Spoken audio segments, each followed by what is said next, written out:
हर दिन सुबह उठते हो, अलार्म बंद करते हो, वही पुरानी जिंदगी फिर से शुरू हो जाती है। लेकिन क्या कभी सोचा है, क्या मैं सिर्फ जी रहा हूं या सच में जिंदा हूं? हजारों चीजें सोचते हो, पर खुद से एक सवाल नहीं पूछते, मैं कौन हूं? क्या मेरा कोई मकसद है? क्यों बार बार वही दर्द, वही डर, वही उलझने लौट कर आती है? अर्जुन ने भी यही पूछा था, युद्ध भूमि में खड़े होकर। क्या ये सब जरूरी है? क्यों लड़ना, क्यों सहना, क्यों ना सब छोड़कर भाग जाऊं? और तब श्री कृष्ण ने सिर्फ एक बात कही, जो आज तुम्हें भी सुननी है, कर्मण्येवाधिकारस्ते मा फलेषु कदाचन। मतलब तुम्हारा अधिकार सिर्फ कर्म पर है, फल पर नहीं। लेकिन आज हर इंसान सिर्फ फल देखता है। नंबर कितना आया, पैसों की गिनती, लाइक्स कितने।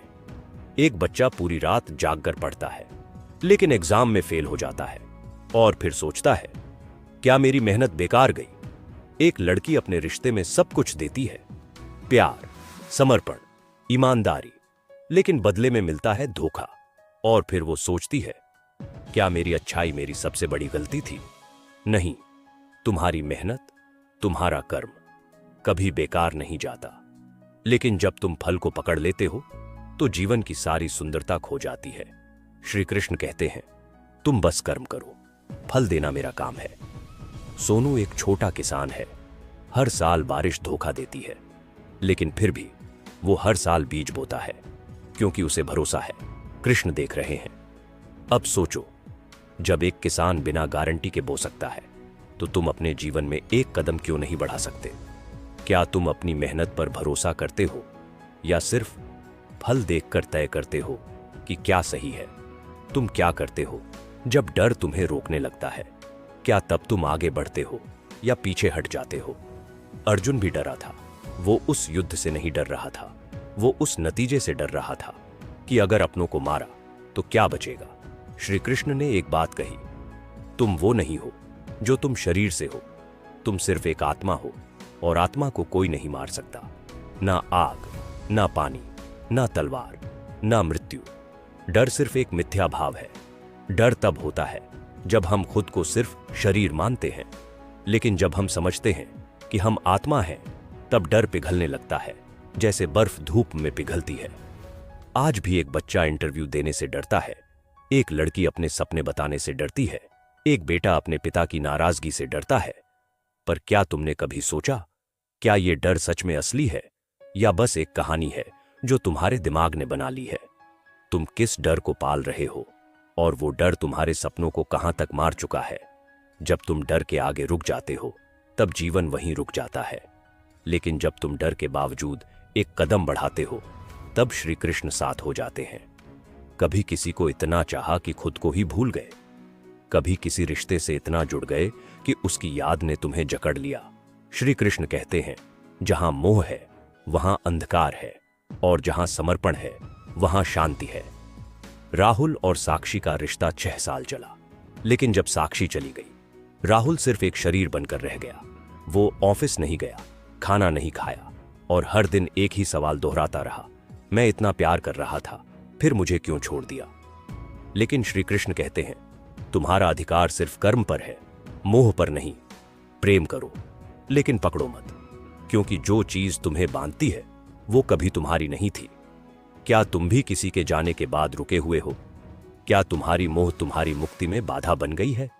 छोड़ना सीखो, क्योंकि जो सच में तुम्हारा है वो कभी तुम्हें छोड़कर नहीं जाएगा। बहुत लोग कहते हैं, जो लिखा है वही होगा, लेकिन श्री कृष्ण ने कभी ये नहीं कहा। उन्होंने कहा, कर्म करो, नतीजा मैं तय करूंगा। तो सवाल ये है, क्या तुम अपना भविष्य बना रहे हो, या सिर्फ इंतजार कर रहे हो कि कोई और तुम्हें रास्ता दिखाए? एक 18 साल का लड़का कहता है, मेरे घर की हालत ही ऐसी है, मैं क्या कर सकता हूं? एक 45 साल का आदमी कहता है, अब क्या ही बदलेगा, बहुत देर हो चुकी है। लेकिन श्री कृष्ण पूछते हैं, तुमने अब तक जो किया, क्या वो तुम्हारे निर्णय थे या तुम्हारी हार मानने की आदत? तुम अपनी किस हार को नियति कहकर छुपा रहे हो? याद रखो, कृष्ण रथ चला सकते हैं, लेकिन धनुष उठाना तुम्हें ही पड़ेगा। आज तुम अपने आप को क्या मानते हो? एक नाम, एक चेहरा, एक प्रोफेशन, एक शरीर? शायद यही सबसे बड़ा धोखा है कि हम खुद को पहचानते हैं उस चीज से जो सबसे अस्थायी है। शरीर बदलता है, रूप बदलता है, पर आत्मा न पैदा होती है, न मरती है, न उसे कोई छू सकता है, न कोई जला सकता है। श्री कृष्ण कहते हैं, न जायते म्रियते व कदाचित। आत्मा न कभी जन्म लेती है, न कभी मरती है। लेकिन आज का इंसान अपने शरीर को ही सब कुछ मान बैठा है। उसका सुंदर दिखना, पैसा कमाना, शोहरत पाना, सब इसी शरीर से जुड़ा हुआ है। तुम क्या सोचते हो, अगर कल तुम्हारा शरीर कुछ न करे तो क्या तुम अपने अस्तित्व को पहचान पाओगे? नीरज एक सीईओ है, लाखों की कमाई है, लेकिन रात को नींद नहीं आती। क्यों? क्योंकि बाहर की दुनिया जीतने के चक्कर में अंदर की दुनिया को भूला बैठा है। जब अर्जुन कांप रहा था, तब श्री कृष्ण ने उसे आत्मा की याद दिलाई और कहा, तू योद्धा है क्योंकि तेरी आत्मा निडर है। उसी आत्मा को याद करो और डर, भ्रम, मोह सब झलकर राख हो जाएंगे। तुम सारी जिंदगी अर्जुन जैसे बनकर जीते हो, डरते हुए, सवाल पूछते हुए, अपने रास्ते पर संदेह करते हुए। लेकिन अब समय है श्री कृष्ण बनने का। मतलब ये नहीं कि तुम भगवान बनो, मतलब ये है कि अब तुम दूसरों का रथ संभालो। मतलब ये है कि अब तुम अपना मन युद्ध भूमि में स्थिर रखो। मतलब ये है कि अब तुम किसी की प्रेरणा बनो और अपने भीतर की दिव्यता को पहचानो। जब तुम अपने दोस्त को निराश देखकर उसे प्रेरित करते हो, तुम कृष्ण हो। जब तुम किसी को उसकी खुद की ताकत दिखाते हो, तुम कृष्ण हो। जब तुम बिना फल की चिंता किए कर्म करते हो, तुम कृष्ण हो। क्या तुम अब भी किसी और की राह देख रहे हो या अब खुद रथ का सारथी बनने को तैयार हो?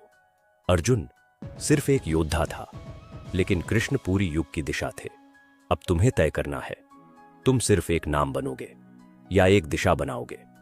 इस वीडियो को सुनकर अगर तुम्हारे भीतर कुछ हिला है, कोई खिड़की खुली है, तो याद रखना, ये मेरा नहीं, कृष्ण का संदेश था। शायद तुम आज हारे हुए हो, टूटी उम्मीदों के साथ हो, अकेले हो, लेकिन कृष्ण ने अर्जुन से सिर्फ एक ही चीज मांगी थी, श्रद्धा। और अगर तुमने आज श्रद्धा के साथ सुना है तो तुम्हारा रास्ता तय है। अगर यह वीडियो किसी एक इंसान की आत्मा तक पहुंचा तो मेरा काम पूरा है। इस वीडियो को उस दोस्त तक भेजो जो आज टूट रहा है, जो खुद को कमजोर समझ रहा है। नीचे कमेंट करो कौन सी श्री कृष्ण की बात तुम्हारे जीवन में सबसे गहराई तक उतरी। और याद रखना, तुम अर्जुन हो भी और कृष्ण भी, बस खुद को पहचानना बाकी है। जय श्री कृष्ण।